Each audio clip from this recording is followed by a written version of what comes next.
लालची सेठ। बहुत समय पहले किसी गांव में शंकर नाम का एक व्यापारी रहता था।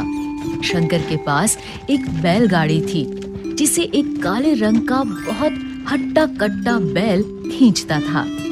शंकर इसी बैलगाड़ी पर गांव से खरीदा हुआ सामान लादकर शहर ले जाता था और शहर में उस सामान को बेच देता था। शंकर अपने बैल से बहुत प्यार करता था, इसलिए शंकर उसका बहुत ध्यान रखता था। वो रोज पहले अपने बैल को खाना खिलाता और फिर खुद खाना खाता था। ऐसे ही सब कुछ सही चल रहा था। फिर एक बार शंकर को व्यापार में बहुत नुकसान हो गया। नुकसान इतना बड़ा था कि उसके पास फिर से व्यापार शुरू करने के लिए एक भी पैसा नहीं बचा था। इसीलिए वो पास ही के गांव में रहने वाले एक बहुत बड़े सेठ के पास गया और बोला, सेठ जी, मुझे व्यापार में बहुत नुकसान हो गया है। मेरे पास एक पैसा भी नहीं बचा, इसलिए क्या आप मुझे फिर से व्यापार शुरू करने के लिए कुछ पैसे दे सकते हैं? पैसे तो मैं तुम्हें दे सकता हूँ, लेकिन उसके बदले तुम्हें मेरे पास कुछ गिरवी रखना होगा। पर मेरे पास गिरवी रखने के लिए कुछ भी नहीं है। आप मुझ पर विश्वास रखिए, मैं जल्दी ही आपका पूरा पैसा ब्याज समेत लौटा दूंगा। नहीं नहीं, ऐसे तो मैं तुम्हें पैसा नहीं दे सकता। वैसे शंकर, तुम अपने इस बैल को मेरे पास गिरवी रख सकते हो। जब तुम मेरे पैसे लौटाने आओगे तब तुम अपने बैल को ले जाना। सेठ जी, लेकिन इस बैल के बिना मेरा काम कैसे चलेगा? मैं गांव से खरीदा हुआ सामान शहर कैसे ले जाऊंगा? वो मैं नहीं जानता, मैंने तो तुम्हें हल बता दिया।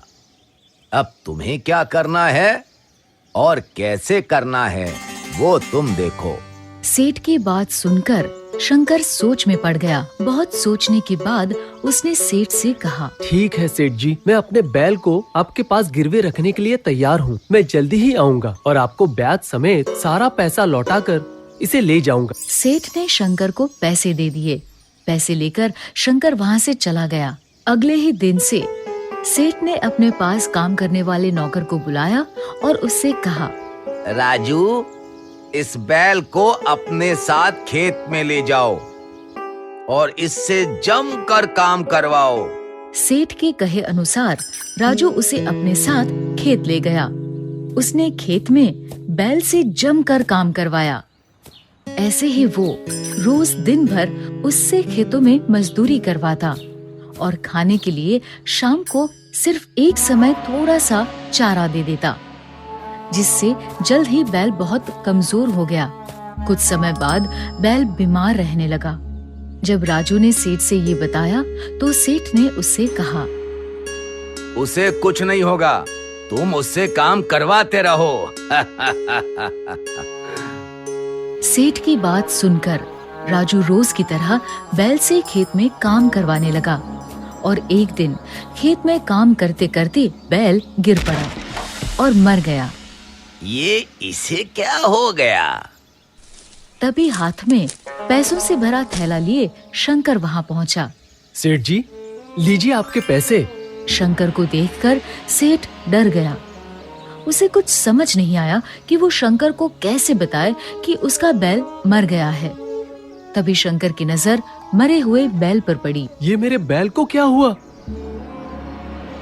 आपका बैल भूख और बीमारी की वजह से मर गया। ये सुनकर शंकर को बहुत दुख हुआ। वो बैल के पास बैठकर उसे गले लगाकर रोने लगा। सेठ जी, मैंने आपसे कहा था मैं आपके पैसे लौटा दूंगा, अब बस मेरे बैल का ख्याल रखना, लेकिन आपने तो इसे मार ही दिया। ये सुनकर सेठ बहुत शर्मिंदा हुए। वो माफी मांगते हुए शंकर से बोले, मुझे माफ कर दो शंकर, मेरे लालच की वजह से तुम्हारा बैल मर गया। इस तरह सेठ के लालच के कारण एक मासूम और बेजुबान जानवर की जान चली गई।